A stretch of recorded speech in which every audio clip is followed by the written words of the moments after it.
안녕하세요. 이제 좀 쉬셨습니까? 어, 13번째 13강, 두 번째 시간이죠. 그래서 이 시간에는 이제 웹툰 한류에 대한 이야기를 좀 해볼까 합니다. 웹툰 한류, 뭐 여러분들 한 번 정도는 한국 웹툰을, 보셨겠죠? 그래서 이제 저기 뭐지, 제가 후에 그러니까 소개해드릴 그냥 링크를 찾아서 들어가라고 하는 부분들의 웹툰이 마음의 소리 이제 대표적 웹툰 중에 하나죠. 한국에서 이제 히트해가지고 그것이 이제 심지어는 그 웹툰이 드라마화 되기도 하고요. 그랬던 웹툰이 있죠. 마음의 소리라는 그 조석 작가의 그 웹툰의 어떤 시리즈를 이제 모아놨던 한 부분들을 링크로 열어놨으니까 열어서 좀 보시고 아 이런 것들이 웹툰이구나라는 식으로 이해를 하고 가시면 될 것 같습니다. 그리고 웹툰이라는 것은 그래서 이제 그 웹툰이라는 그 단어 자체가 실제로 한국에서 만들어진 단어거든요. 일종의 이제 콩글리시죠, 콩글리시. 그러니까 웹이라는 단어하고 카툰의 그 툰이 합해진 거거든요. 그랬을 때 이 카툰이라는 건 이제 만화지 않습니까? 그래서 그 각 나라마다 이를테면 일본에서 망가라고 하죠. 그렇듯이 어떤 만화를 이야기하는 것. 그 다음에 웹에서의 어떠한 웹 만화는 외국 같은 경우에는 웹코믹이라고 합니다. 웹코믹이라고 하죠. 웹코믹이라고 하는데 한국만이 웹툰이라고 하는 거죠. 그런데 이제 외국의 이제 웹코믹과 한국의 웹툰이 좀 다른 것은 웹코믹스가 이제 어떠한 모든 코믹스를 총칭하는 것인데 한국의 웹툰은 페이지의 어떠한 분절이라든가 연속적인 것, 그 다음에 새로운 터치 방식 등이 외국에서는 없던 것들이거든요. 그런 것들을 새롭게 한국적인 것으로서 만들어냈다라는 겁니다. 그래서 한 웹툰이라는 그 단어 자체가 한국의 고유명사화 돼버렸죠. 그래서 한국에서의 어떠한 웹에 올라와 있는 만화 형식은 웹툰이다. 그렇게 되다 보니까 이제 어느 순간부터 만화라는 단어보다는 그냥 웹툰이라는 용어를 보편적으로 사용하는 그런 형태가 돼버렸다는 겁니다. 그러니까 여기에서 말하고 있는 웹툰 한류라고 했을 때는 만화까지 포함을 시켜 놓은 겁니다. 그러니까 만화까지. 한국에서는 따로 뭐 어떤 만화, 그러니까 일반 그 오프라인에서의 만화 시장과 그다음에 온라인에서의 만화 시장. 그랬을 때 온라인 안에서의 만화 시장이라는 것을 웹툰이라는 단어로 통칭을 시켜버렸다라는 거죠. 그런 정도로 이해를 하고 가시면 될 것 같습니다. 자, 그렇다면 이러한 웹툰 한류의 현황이 어떠한지 먼저 살펴봐야 되겠죠. 자, 그래서 먼저 이제 그 만화 산업 전체의 어떤 증가세를 이야기할 수가 있겠죠. 그래서 인쇄 만화 시장의 감소세가 나타날 수밖에 없죠.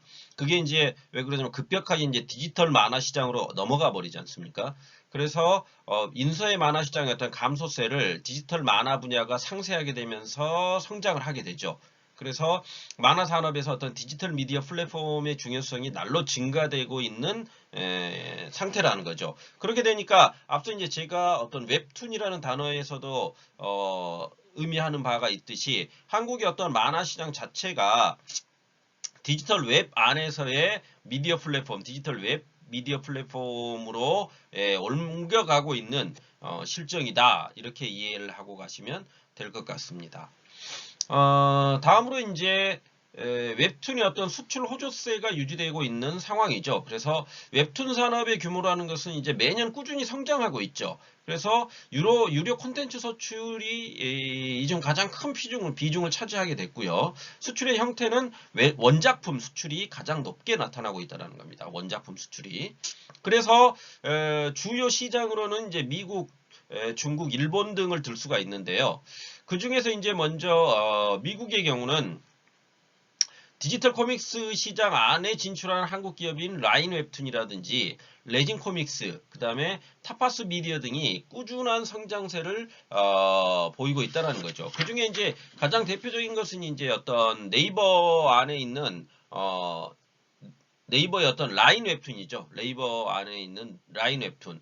그래서 이 라인 웹툰이 이제 영어로 번역돼 가지고 그것들이 이제 미국 시장 안에서 라인 웹툰이라는 것으로 해가지고 여러 가지, 그러니까 한국에서 성공을 거뒀던 뭐 도전 만화와 같은 챌린지 시스템 같은 것들을 도입해가지고 미국적으로 해석을 해가지고 미국의 어떠한 웹툰 작가들까지 참여해가지고 상당히 많은, 그러니까 세계 만화 시장의 1위는 일본이고요. 그다음에 2위가 미국이거든요. 그래서 미국의 어떤 대표적인 것이 바로 마블 코믹스 같은 게 있지 않습니까? 마블 코믹스. 그 마블 코믹스 시장이 마블 코믹스가 있고 그 마블 코믹스의 영화들이 어떠한 그 이제 조금 이따 얘기를 하겠지만 세계관을 만들어내고 있거든요. 마블의 세계관이라는 것. 그래서 그 세계관이라는 것이 결국은 어떠한 그 세계관의 구축을 통해 가지고 다양한 캐릭터들을 연계시키고 그들을 모두 묶어내고 또한 그 캐릭터가 또 다른 캐릭터로 연관되게 만들어 놓음으로써 그걸 통해 가지고 지속적으로 쉽게 얘기하면 팬덤을 만들어내는 그런 것들이 작동을 하게 된다는 거죠. 그러한 부분들을 가지고 있는 미국 이 시장 안에서 그래도 어느 정도 이제 그 인지도를 가지면서 발전하고 있는 수출의 호주세를 보이고 있는 것들이 먼저 라인 웹툰이 있을 것이고, 두 번째로 레진 코믹스가 있죠. 레진 코믹스 같은 경우에는 뭐 2017년도에 앱스토어에서 어떤 만화 부분에 1위로 선정되는 가시적 성과를 거둬내거든요. 그래가지고 2018년도만 해가지고도 469억 원, 그러니까 한 500억 원 정도 가까운 매출을 기록해가지고 굉장히 많은 수출을 해내게 되죠. 그러니까 미국의 어떠한 그 만화 시장이라는 게 그들 고유의 것이 있음에도 불구하고 그러한 것들을 이겨내면서 이만큼 수출해냈다는 건 대단한 거죠. 그 다음에 이제 타파스 미디어 같은 경우에는 글로벌 웹툰 플랫폼인 어떤 타파스틱이라는 것을 통해 가지고 북미에 진출을 하죠. 그래서 2012년부터 최초로 이제 그 포털 서비스를 시작하게 되는데요. 그런 것들을 통해서 어떠한 웹툰의 길을 개척한 게 오히려 이제 타파스틱이다, 타파스 미디어다, 이렇게 이해를 하고 가시면 될 것 같습니다. 그래서 인터뷰라든지 늑대처럼 울어라 같은 이러한 작품들이 독자들에게 큰 반응을 일으키게 되는 그런 지금 상황이다, 이렇게 이해를 하시면 될 것 같습니다. 다음으로 이제 그 중국과 일본의 웹툰 시장으로 역시 이제 진출을 하게 되는데요. 그 대표적인 게 이제 그 중국 같은 경우에는 만화 플랫폼 중에서 가장 많은 이용자 수를 가지고 있는 게 콰이칸 만화거든요. 그럼 그 콰이칸 만화에 이제 뭐 여기 중국분들 계시면 아시겠지만 콰이칸 만화의 어떤 인기 차트의 탑 10 중에서 5개가 한국 만화라는 거죠. 그게 이제 2019년, 그러니까 2019년도 기준으로 봤을 때 그런다고 하니까 그러니까 콰이칸 만화의 월간 이용자 수가 뭐 4억 5천만 명 그 정도 된다고 하네요. 근데 이제 그 중에 이제 1위가 뭐 어느 날 공주가 되어버렸다. 이 작품이라네요. 저 잘 모르는데 이 작품도 있고요. 그 다음에 황제보다 아름답다. 황제의 외동딸. 그 다음에 뭐 허니블러드. 그 다음에 그들의 끝에 있는 것. 나의 밤은 당신의 낮보다 아름답다. 그다음에 외과 의사 엘리제 이런 것들이 한국 작품으로서 화이칸 만화에서 어떤 인기 차트를 선점해버렸다라는 정도로 뭐 이해를 하시면 될 것 같습니다. 그 다음에 일본의 만화 애플리케이션 시장 점유율의 어떠한 물론 이제 이 만화 애플리케이션 전체가 어떤 일본 만화 시장에서 차지하는 비중이 그렇게 크지는 않습니다. 실제로 일본 같은 경우에는 아직까지 어떠한 그 오프라인 만화 시장이 훨씬 더 압도적으로 높지요. 높은 게 현실이고요. 그 다음에 온라인 그 만화 시장이라는 것이 젊은 층을 대상으로 해가지고 굉장히 지금 활발하게 커져 나가고 있는 상황이거든요. 그렇다고 했을 때 향후에 어떠한 그 시장이라는 것도 젊은 층이 결국은 그 세대들이 꾸준히 어떠한 팬덤으로서 작동을 할 수 있는 거기 때문에 그 만화 애플리케이션 시장 점유율이라는 것이 중요하거든요. 그래서 거기에 있던 그러니까 압도적 1위가 이제 라인이지 않습니까? 그러니까 이런 게 있습니다. 그 우리나라의 어떠한 그 카카오톡이 최고지 않습니까? 어떤 그 뭡니까? 상호소통 SNS로서 카카오톡이 압도적 1위를 차지하고 라인은 거의 힘을 못 쓰는데 일본 내에서는 오히려 라인이 훨씬 더 압도적이라는 거죠. 라인 그 자체가. 그래서 라인 만화 같은 것도요. 웹툰 만화 같은 것도 오히려 일본에서 만들어져 가지고 우리나라로 역으로 들어온 경우가 있고 이랬거든요. 그러니까 네이버 라인이 한국보다는 훨씬 더 일본에서 라인 재팬 그러니까 라인 그 웹툰 이런 것들이 더 훨씬 더 강화되어 있고 압도적인 50% 이상을 차지하고 있다라는 거죠. 점유율. 그다음에 매출 같은 경우도 1위가 라인이고 4위, 2위가 카카오 재팬이고 4위가 NHN 재팬 이렇게 그래서 1, 2, 4위를 한국 업체들이 점하고 있다라는 거죠. 그만큼 그 어떤 만화 애플리케이션 일종의 웹툰에 있어서 일본 내에서의 한국 그 업체들이 차지하는 비중이 상당히 높다라는 걸 놓고 볼 때 웹툰 한류라는 것이 단순히 그러니까 뭐 그냥 만화라 그래서 뭐 얼마가 되겠느냐라고 하지만은 그 시장 자체가 거의 뭐 25조 가까운 시장이기 때문에요. 어마어마하죠. 그 시장 자체가. 그래서 그 시장 안에서 한국이 어떤 유의미한 결과를 얻어내고 있는 게 현재 웹툰 한류의 현황이다. 이렇게 이해를 하고 가시면 될 것 같습니다. 다음으로 이제 우리가 이야기해 볼 것은 웹툰 한류의 한 이슈죠. 그래서 트랜스미디어 전략과 세계관 형성입니다. 아까 이제 잠깐 말씀드렸던 그 세계관을 만들어낸다라는 것이 왜 중요한지에 대한 이야기를 좀 해봐야 되겠죠. 그래서 트랜스미디어의 스토리텔링의 전 세계적 유행이라는 것은 결국 마블 시리즈를 이해하시면 됩니다. 마블 시리즈.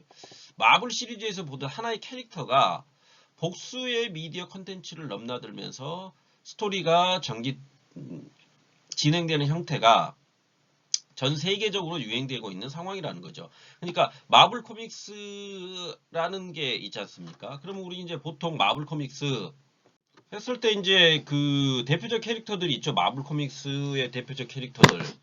그 뭐 여러분들이 잘 알고 계시는 그 토르, 그다음에 스파이더맨, 그다음에 캡틴 아메리카, 그다음에 헐크, 엑스맨, 그다음에 아이언맨 이런 것들이 있죠.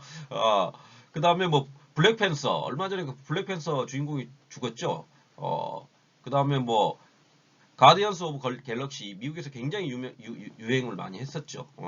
근데 뭐 한국에서는 뭐 그렇게 상대적으로 덜했지만 뭐 방금 얘기했던 그뭐 아이언맨이라든지 스파이더맨 그다음에 엑스맨 이런 것들은 한국에서 굉장히 큰 인기를 얻지 않습니까? 그래서 마블 코믹스로 대표되는 그러한 그 시리즈물들이 스토리텔링 트랜스미디어 한다는 겁니다. 그러니까 복수의 캐릭터가 다양하게 등장해가지고 그들끼리 서로 넘나들고 그 안에서 이제 세계관이 만들어지죠. 그래서 세계관이라는 것은 결국 콘텐츠 내에서 캐릭터를 구성하고 있는 시간적 공간적 배경을 형성하고 있는 중요한 요소를 의미하는 것이거든요. 그렇게 되다 보니까 세계관을 어떠한 트랜스미디어 전략을 통해 가지고 확산시킬 경우에 이용자들은 더욱더 크게 몰입할 수가 있다는 겁니다. 그리고 더불어서 적극적 이용자로서의 어떤 행위성을 가지게 되게 되니까 더 많은 이야기를 소비하거나 수집하기 위해서 몰입하게 된다는 거죠. 그러니까 여기 아까 제가 이를테 마블 시리즈로 대표되는 그 시리즈 안에 여러 캐릭터들이 서로 그 영화 안에서 넘나들고 있기 때문에 그 안에서의 세계관을 갖다 이해하기 위해서 이 영화를, 그러니까 이를테면 스파이더맨을 봤다. 그러면 그 다음은 그것과 연결된 어떤 엑스맨을 봤다. 그 다음에 그것과 연관된 뭘 봤다. 이게 전부 다 연결되게 만들어 놨다는 겁니다. 그렇게 돼버리니까 이용자들은 그 세계관을 이해하기 위해서 어떻습니까? 모든 마블 시리즈를 다 보게 된다는 겁니다. 그리고 또한 그와 관계된 여러 캐릭터 상품이라든지 이런 것들을 다 소비하게 돼버린다는 거죠. 그래서 한 명의 소비자가 하나의 컨텐츠를 접한 후에 그 세계관을 이해하려고 전체 트랜스미디어 전략에 따른 시리즈를 소비하는 소비자로 변모하게 만들어서 그 변모한 그 소비자들이 일종의 팬덤을 형성해 버린다는 거죠. 그게 일종의 세계관의 확산이라는 전략입니다. 이게 이제 어떠한 웹툰이라든지 웹코믹스, 그러니까 미국의 어떤 웹코믹스가 노리고 있는 거고, 그것이 주요해가지고 여러 연관된 상품들이 하나의 산업으로서 미국 그 시장 자체를 갖다가 상당히 크게 좌지우지하고 있는 상황이라는 거죠. 그래서 이와 같은 세계관의 확산을 보여주는 이제 한국적인 것이 먼저 이제 그 OCN을 우리가 들 수가 있습니다. OCN. 그래서 OCN이 채널이거든요. 채널 이름이거든요. 그러면은 한국의 OCN이라는 그 채널 자체가 범죄 수사 장르의 어떤 특화된 영상 작업이 매우 전문적 채널로 사람들에게 인식이 됩니다. 그렇게 되다 보니까 그 온웨어뿐만 아니라 웹툰, 책, 그 다음에 VR 등 트랜스미디어 스토리텔링을 통해 가지고 세계관을 구축하게 되고, 그것이 스트릴러 하우스라는 오프라인 팬덤을 통해 가지고 적극적으로 스토리테인먼트를 구축해 놨다는 거죠. 그러니까 그들끼리 그 소통을 통해 가지고 스토리테인먼트를 구축해 버렸다는 겁니다. 이게 이제 오프라인 팬덤이 이미 생겨버렸지 않습니까? 그러니까 이 OCN에서 2010년도에 신의 퀴즈라는 것을 시작으로 해가지고 보이스, 그 다음에 뱀파이어의 검사, 그 다음에 특수사건 전담반 10, TN, 이 10 이런 것들을 모두 시리즈의 형태로 제작해서 방영을 했거든요. 그렇게 되니까 사람들이 그것에 어떤 시리즈물들을 접하게 되고, 그들이 서로 다 연관이 돼가지고 하나의 세계관을 만들어 놓다 보니까 그 시리즈들을 다 보게 된다는 겁니다. 그게 하나의 트랜스미디어 전략이라는 거죠. 그런 측면에서 OCN이라는 이 채널이, 그러니까 웹툰, 책, VR 등 여러 부분에 있어서의 트랜스미디어 전략을 아주 효과적으로 구사를 했고요. 그것이 사람들에게 하나의 팬덤, 스토리테인먼트라는 팬덤을 형성하게 만들어냈다라는 그 이야기를 할 수가 있죠. 다음으로 이제 우리가 이제 그 어떤 웹툰 세계관 측면에서는 Y랩의 세계관 구축을 이야기할 수가 있겠습니다. 그래서 이 Y랩이라는 것은 슈퍼스트링이라는 것을 통해 가지고 지구 멸망의 위기에서 악의 세력과 맞서는 능력자들 이야기를 막 해놓고 있거든요.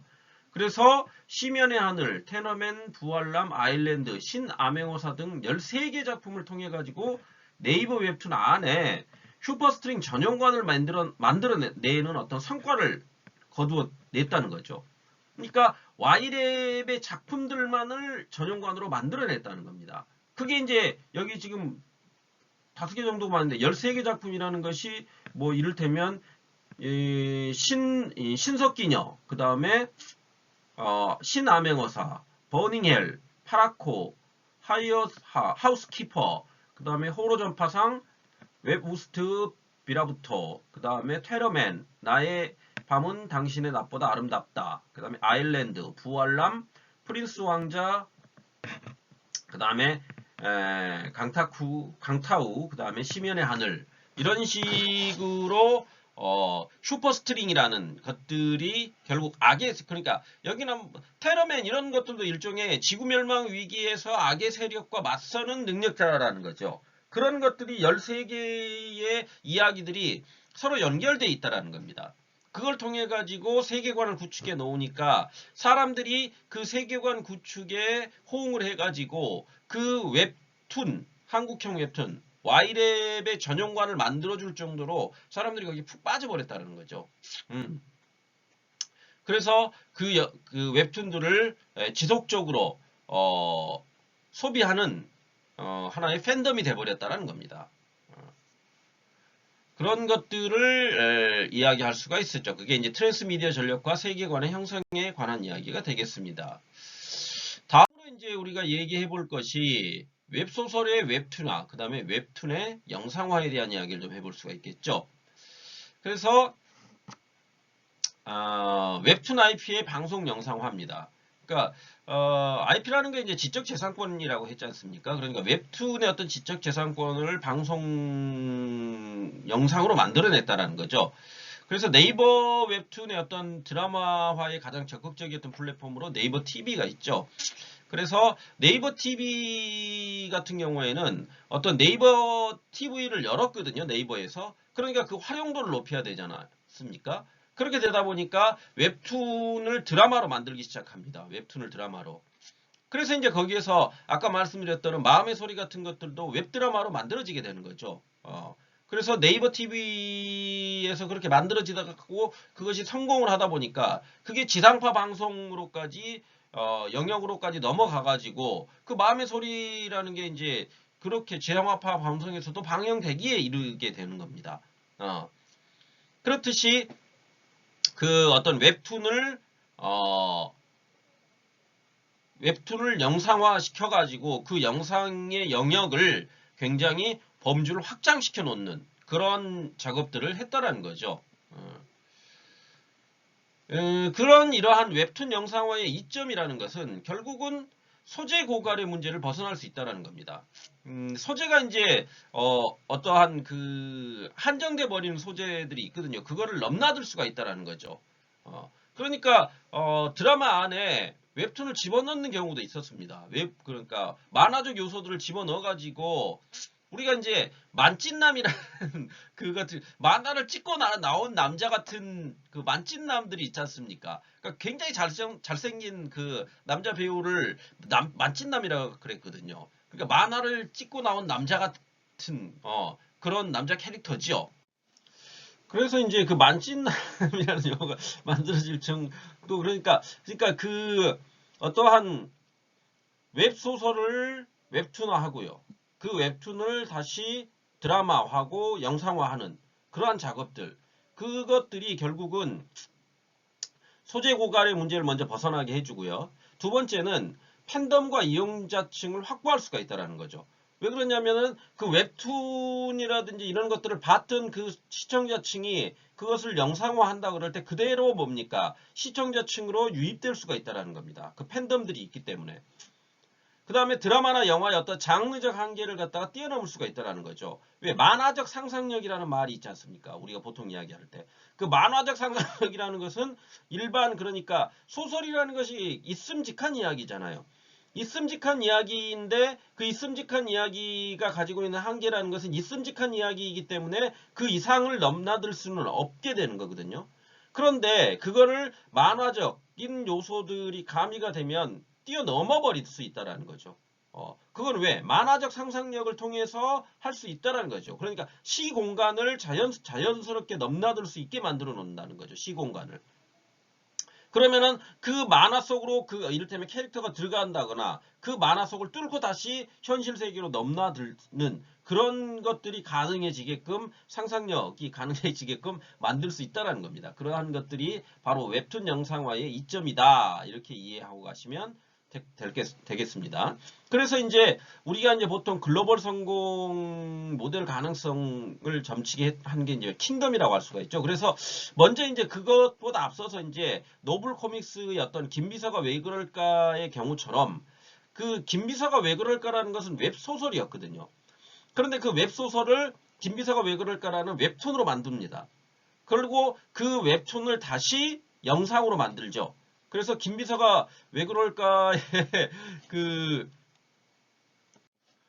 남자 주인공으로 이제 그 박서준이 나왔었고요. 그 이태원 클라스의 남자 주인공이었던 박서준이 여기에 이제 그 쉽게 얘기하면 재벌집 아들 사장으로 나오죠. 그래서 예, 그 비서로 이제 박민영 여자 주인공 박민영이가 이제 비서로 들어가면서 벌어지는 이야기죠. 그래서 김비서가 왜 그럴까의 그 내용이라는 것은 그러니까 그 일반인이었던 어떠한 비서가 사장 그러니까 뭐 전형적인 그거죠. 그러니까 신데렐라 신데렐라 이야기죠. 어떻게 보면 그러한 것들이 이제 그러니까 그건 원래 이제 웹소설이었는데 이게 웹툰이 되고요. 그게 다시 영상화됨으로써 어떤 원작의 IP 확장 가능성을 통해 가지고 그런 것들이 투자를 받고 이를 영상화 할 경우 글로벌 성공을 거둘 수 있다. 이것을 이제 보여주는 대표적 작품이 킹덤 같은 거 아닙니까? 레진 코믹스에서의 킹덤. 그 레진 코믹스의 킹덤이라는 그 웹툰이 결국은 이제 영상으로 만들어지지요. 그게 이제 넷플릭스라는 그 글로벌 OTT 서비스를 하는 업체에 의해서 초국가적 방식으로 유통되었을 때 글로벌적 성공을 거둘 수 있다라는 것을 보여주는 하나의 예가 되었기 때문에 그걸 통해 가지고 향후에 어떠한 이와 같은 그 웹소설, 웹툰, 그 다음에 웹 영상, 그러니까 그것의 영상화 이러한 작업들은 끊임없이 시도가 될 것이고 더불어서 장르의 소재적 고갈을 갖다 뛰어넘을 수 있는 방법으로 지속적으로 만들어져 나갈 것이다라는 그러니까 발전 가능성이라는 것이 굉장히 다양하고 무궁무진하지 않습니까? 만화적 상상력이라는 방금 얘기했던 그런 부분들이 가미가 되었을 때 여러분들이 그러니까 이런 거 있죠. 우리가 그러니까 만화에서만 보든 그러니까 우리 저기 단적인 걸로 마블 시리즈를 한번 봅시다. 마블 시리즈는 만화지 않습니까? 그런데 그게 영화로 만들어지잖아요. 그러면은 그게 이제 일종의 SF물 아닙니까? 홍상과학이죠. 홍상과학인데 그러한 것들이 단순히 그러니까 마블 시리즈로 대표되는 어떤 공상과학적인 요소들만이 있는 게 아니라 김비서가 왜 그럴까와 같은 다양하게 현실 안에서 일어날 수 있는 이야기들을 약간 그러니까 그 만화적 상상력을 동원해 가지고 만들어냈던 만화가 영상화될 수 있다는 가능성을 열어놓았기 때문에 그것이 향후에는 좀 더 다양한 만화들이 다양한 그 영상으로 만들어지게끔 될 것이다. 이런 것들을 우리가 예상해 볼 수가 있을 거라는 겁니다. 이렇게 놓고 봤을 때 마지막으로 이제 우리 웹툰 한류의 전망을 좀 이야기해 볼 필요가 있겠죠. 그래서 웹툰의 IP 확장이죠. 그래서 국내 웹툰의 수요가 이제 어느 정도 한계에 이르렀기 때문에 그러한 시점에서 글로벌의 사업 확장 가능성이 높은 IP를 확보해 가지고 그곳에 집중 투자하는 전략이 필요하다는 거죠. 그러니까 글로벌이나 사업 확장성이 높은 IP라는 것은 결국 세계의 모든 이들에게 통용될 수 있는 그런 아이템들이 있을 거 아닙니까?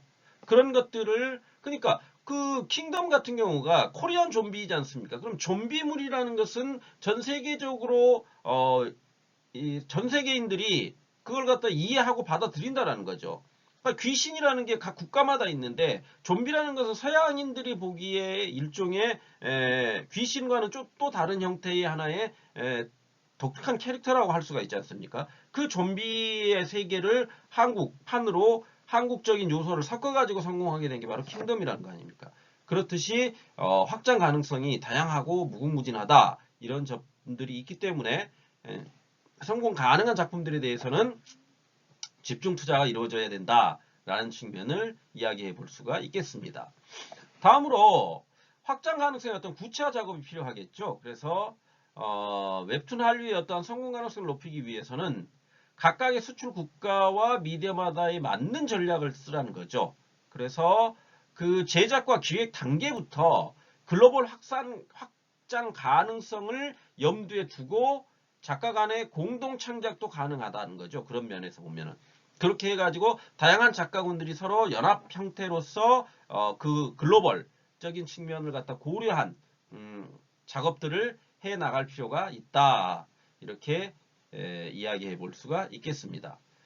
마지막으로 이제 우리가 저작권에 대한 인식의 변화가 필요하겠죠. 그러니까 웹툰이라는 것이 결국 한국에서 시작된 새로운 만화 형식이자 글로벌 확산 가능성이 굉장히 높기 때문에 새로운 유행의 침해에 대응할 수 있는 정부의 다각적 노력이 필요하고요.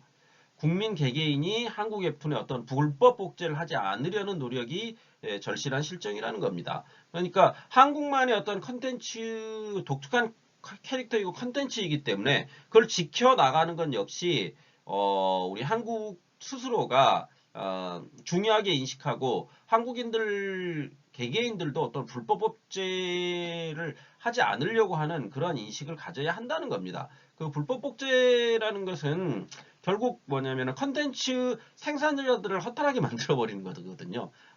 그런 점들을 인식하고 거기에 대응할 수 있는 인식의 변화 이런 것들이 필요한 실정이다. 이렇게 이해하시면 될 것 같습니다. 이상에서와 같이 어떤 웹툰 한류에 대해서 이제 좀 간단하게 살펴봤는데요.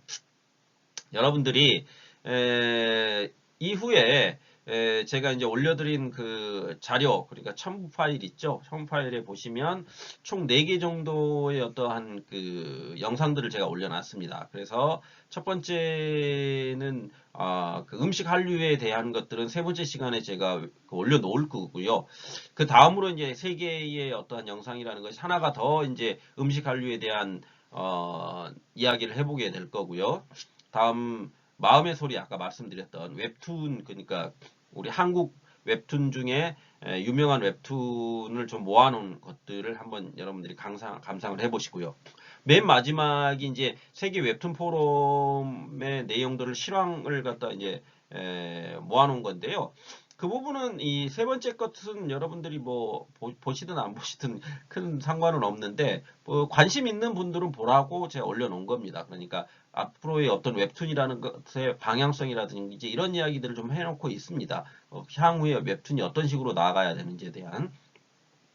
그래서 이렇게 영상이 나머지 영상들을 시간이 되실 때는 보는 것도 도움이 많이 될 거다 이렇게 이야기를 해드리고 싶습니다. 이런 정도로 이제 앞서 제가 말씀드렸듯이 어떠한 이론적인 것들에 대한